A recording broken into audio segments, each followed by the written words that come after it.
Hey, Robin Papworth here from Play Move Improve. Today I had an amazing chat with a psychologist who works with children. So I wanted to chat to you about what our discussion was around children's ability to pay attention when they're anxious or nervous. All of us have anxiety. Anxiety is a good thing. Anxiety is what gets me out of bed in the morning. Anxiety is what gets me to my peak performance just before I present on camera. I'm anxious. Anxiety is a good thing. It's when anxiety impacts our day. When anxiety makes us not want to get out of bed or not want to drive a car, then that's when anxiety is impacting our life. So when we talk about anxiety, I talk about it on a bell-shaped curve. So I'll just show you my little fancy dancy whiteboard here. So basically what happens is we have a sweet spot for our level of performance. Now, performance could be anything. Performance could be me remembering what to say to you in this video. It could be being able to get my thoughts from my head onto paper, the ability of a professional tennis player to be able to go out there and play their best match. Performance can be whatever the task is that you're doing. Performance for me at the moment is getting back my skills of crochet. So social isolation, I've gone back to crocheting. My performance is impacted by my anxiety and my arousal level. Arousal level basically means how interested, how motivated, how alert I am, and that all impacts our performance.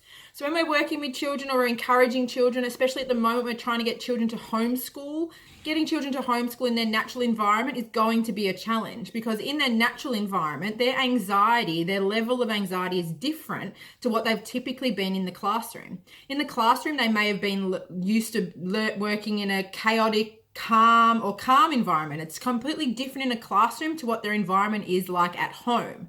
At home, we have distraction, we have screen time distractions, we have sibling distractions. All of that will impact our anxiety levels and our arousal, which will of course then impact our performance. The idea is to get to the sweet spot. So what I call the sweet spot is just up here at the top.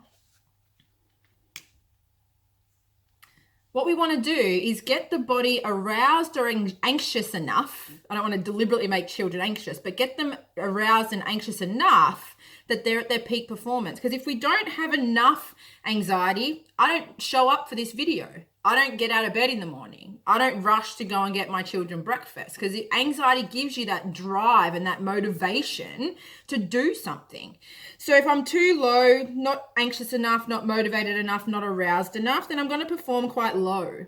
On the opposite end of the spectrum, if I'm over anxious, worrying too much, too distracted in my own mind, can't focus, then our performance is going to be poor as well. So the goal here is to help children get to the optimal level of attention, which is through a range of different things. I'm going to share 3 with you now. The first one that I share with you is the environment. Try and make the environment the best that you can to suit the child. For example, children from trauma at the moment are sitting in a household that may not be ideal for them. They may be in a household where their anxiety has peaked. We need to get their anxiety down.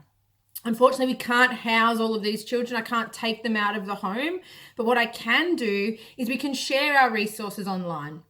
Share fun movement videos, share fun music and movement dancing classes, anything we can to our children to get them to reduce their anxiety.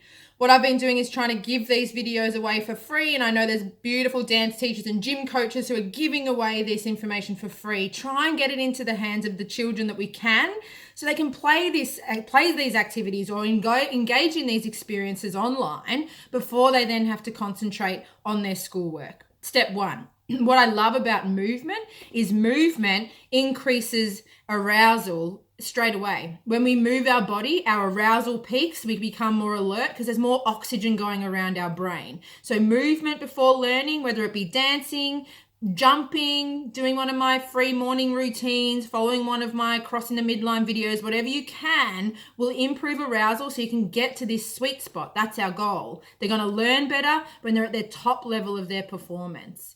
What we also can do, as I said, be careful of the environment. You might be able to calm the environment by putting relaxing music on or by having no music at all. I would strongly encourage TV to be turned off, because what can happen is TV can overstimulate our senses, and when our senses are overstimulated, we then become over-aroused. We go to the other end of the spectrum where our performance drops again. We need that sweet spot. Eliminate distractions. Another thing that we can do is really make use of fidget toys. You know, in a classroom, we try and avoid as many fidget toys as we can because 27 or 30 children with fidget toys is overwhelming for the whole class. But if you're just at home with the little small family that you have, then fidget toys are great. What happens with a fidget toy and something like this, for example, or it can be anything really, it can be a lid of a texter, it doesn't matter.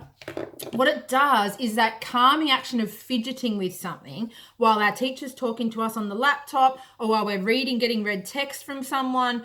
When we're fidgeting, we're managing our level of arousal. We're reducing our anxiety. So fidgeting helps to get to that sweet spot.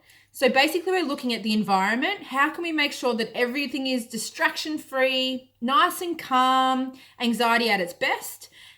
Fidget toys are the second one. The third one is chatting to children about what will happen after. Because we're all the same. I'm going to give this video what's going to happen after. I'm going to get up in the morning. I'm going to have my normal routine. And then what am I doing after? It's the after that children often worry about. And that's when they get stuck in the task. They don't want to do the task because they don't know how long it's going for and they don't know when it's going to end and they don't know what they're doing after. So visual schedules or a timetable is fantastic. What I would encourage is just to say we're going to do 5 minutes of this activity and then it's free time. Or it's you lead mummy time where you tell me what we're doing next. Giving children the idea that they're going to be doing something, for example, for 5 minutes. And then after that 5 minutes is up, what would they like to do? They then get that ownership over their learning as well. So then they can have the more motivation, because when we have more motivation, we have less anxiety. When we have more motivation, we have a greater arousal level. Again, it's coming back to the sweet spot. Getting the environment set up, giving them something to fidget with if that's what will help them, and what is happening after. I'm going to do my online class with my teacher, and then after that, I'm going to go and do Lego, or I'm going to go and play outside. Setting them up for that, they know that they're going to give their level of effort that they possibly can while they're listening to their teacher, and then they're going to get something really exciting. What I do also for children who are reluctant to be involved in homeschooling is I give them the more effort they give, the higher the reward they give. I'll break that down. It's okay. Say, for example, they are given 20 minutes of online learning with their teacher and they put in heaps of effort. You can see them focusing on their teacher, engaged with what their teacher's saying, or they're giving massive amounts of effort with the task that you've given them. I would then give them a bigger reward at the end. For example, instead of 5 minutes of child-led play, so play where you follow their lead, they get 15 minutes of child-led play. Another example, they're supposed to get 5 minutes of screen time, free play screen time after being online with their teacher. They get 20 minutes of online screen time. What children will soon discover, the more effort they put into their learning, the more reward that they're given. We're similar, really. The more effort I give at work, the more income I get from my boss.